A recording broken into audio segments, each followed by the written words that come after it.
上一期埃及神话我们说了丰饶神欧西里斯的复活，天空神赫鲁斯与战争之神赛特之间的战争，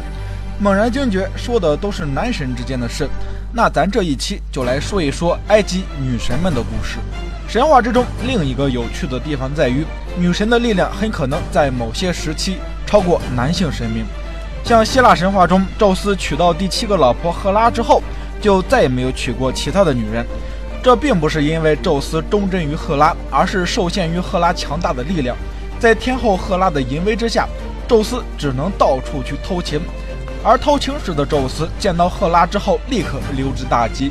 可见天后赫拉这位女神不仅能够有钳制住神王宙斯的手段，更有着可以匹敌宙斯的力量。而北欧神话之中，洛基的情人安格尔伯达更是生下了饿狼芬利尔、巨蛇耶梦加德与死神海拉，而这3个孩子也成为毁灭阿萨神族的核心力量。日本神话就更不用说了，男神伊谢纳奇与女神伊谢娜美反目之后，伊谢纳奇只有被追着打的份儿，而女神天照更是整个高天原最高神明，是统治整个日本神话的最高存在。通过这些，我们可以看到，在神话中，女神的地位与力量在某些时期更是大大超越了男神。这一点在埃及神话中也不例外。而在欧西里斯的时代，最为出名的3位女神，她们分别是最为出名的3位男神的妻子：丰饶神欧西里斯的妻子生育魔法女神伊西斯，战争神赛特的妻子死者守护女神奈芙蒂斯，以及天空神赫鲁斯的妻子爱神哈托尔。这3位女神之中，伊西斯是最为强大的，不应该说诸神之中，除了太阳神拉能与她并肩之外，没有神的力量可以胜过伊西斯。所以伊西斯又被称为魔法女神，甚至拥有将死去的神复活的力量。在埃及神话第1集讲太阳神拉的时候，丢丢说过，只要知道神或者是精灵的真名，就能轻而易举地拥有自由操控它的力量。因此真名的使用成为后来很多埃及魔法咒语的核心。埃及神话中，神的名字力量是非常强大的，而拉神的名字则是宇宙的本源。本来世界上没有神知道拉神的名字，而这时伊西斯就想出了一套非常精明的方法，得到了拉神的名字。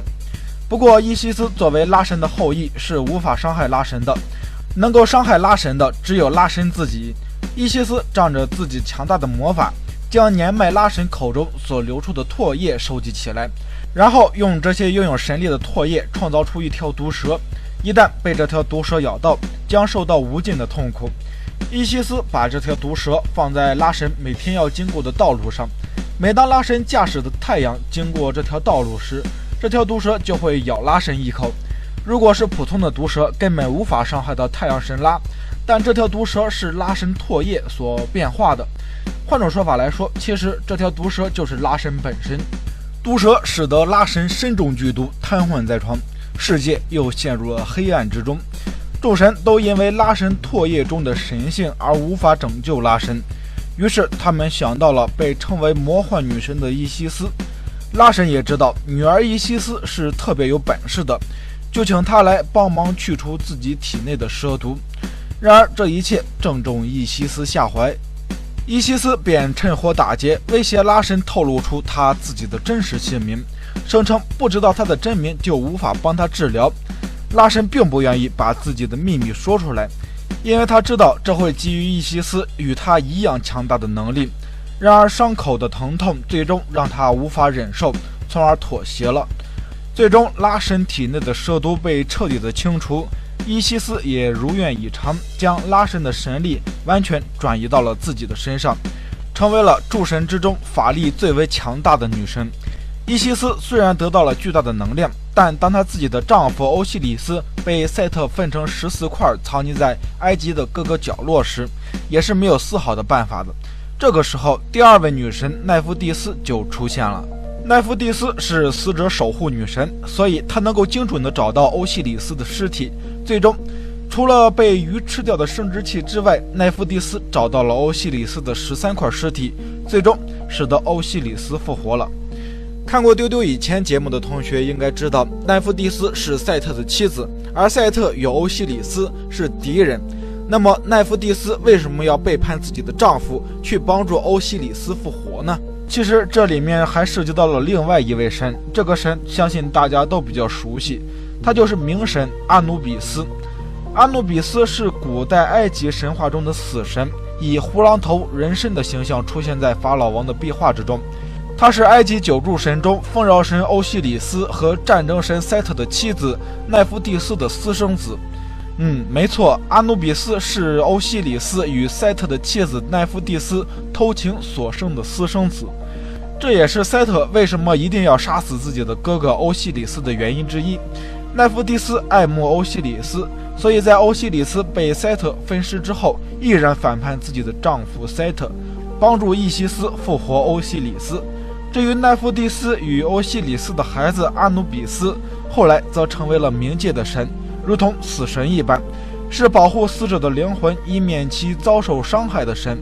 一般在埃及人死之后，阿努比斯就必然会出现，将死者的灵魂引到冥界，走过9扇大门，到达冥界最高统治者冥神欧西里斯的面前，进行最后的审判。而最后的审判的进行者就是阿努比斯。阿努比斯会在天平的一边放置真理之羽，在另一边放置死者的心脏。如果心脏比羽毛要轻的话，那么这个人就可以升入天堂，与众神永生。如果心脏比羽毛重的话，这个人将会被打入地狱，心脏会被恶魔吃掉。所以阿努比斯在埃及人的心目之中是非常重要的。当埃及法老王死去之后，主祭司要戴上象征阿努比斯的胡狼头面具，然后将法老王的尸体、肝脏等易腐烂的器官取出封存，将法老王的尸体脱水做成干尸。而祭司在这仪式期间必须戴着阿努比斯的胡狼头面具，以此来表现阿努比斯对死者的守护。第3位女神是赫鲁斯的妻子爱神哈托尔。还记得太阳神拉创造世界的时候，曾经把自己的一只眼睛摘了下来，而这只眼睛就变成了一位女神哈托尔。只不过这时的哈托尔作为守护拉神的存在，是一只长着狮子头的女战士。有的时候埃及人也会将爱神哈托尔与猫神贝斯特看作是一位神明，只不过在没有遇到赫鲁斯之前，哈托尔一直是以凶恶杀戮闻名。哈托尔最主要的责任是在夜晚来临时，在西方守护太阳落下，直到第2天早上太阳的升起。于是哈托尔又被称为西方的女主人。当赫鲁斯出生时，拉神疼爱这位孙子，于是派拥有强大力量的哈托尔来到埃及，保护赫鲁斯平安长大。而这时的哈托尔的形态就发生了变化，由一只凶猛的母狮变成了母牛，而哈托尔的性格也渐渐地变为温柔，不再残暴凶恶。哈托尔在尼罗河畔用自己的乳汁喂养赫鲁斯，而赛特顾及到哈托尔强大的力量，不敢直接杀死赫鲁斯。等到赫鲁斯长大成人之后，就娶了哈托尔为妻。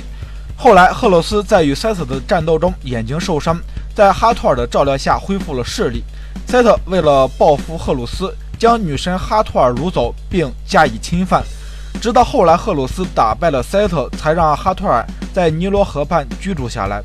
而天空神赫鲁斯与爱神哈托尔有4个孩子，在埃及也是非常重要的。他们分别是伊姆赛特、杜米特夫、哈毕、克布塞努夫。他们的头部分别是人、犬、猿和猎鹰。他们4个是木乃伊的肝脏的守护神。如果你死后想变成木乃伊，并且想成功复活的话，这4个盛放内脏的罐子是必不可少的。埃及作为文明古国，它的神话更趋向于实用性，不论男神还是女神都执掌着不同的神圣的任务。相比之下，女神更像是辅助性的存在，她们帮助男性神明赢得应得的权利，但女性自身对权力却并没有太大的兴趣，导致女性像是法老王王座的附庸品。最强的女神伊西斯的头上的头冠一般都会被描绘为王座的模样，而这也象征着得到王权的人必然是得到女神的庇佑与同意。这也从侧面说，娶一个什么样的妻子对于事业是有直接影响的。深爱欧西里斯的伊西斯帮助夫君复活，帮助儿子夺得王位，而拥有强大战斗力的赛特却总被自己的妻子背叛，从而奠定了失败的基础。所以说，一个成功的男人背后总有一个女人在守护着，而一个能力强大却又失败的男人，肯定有一顶极为好看的绿帽子。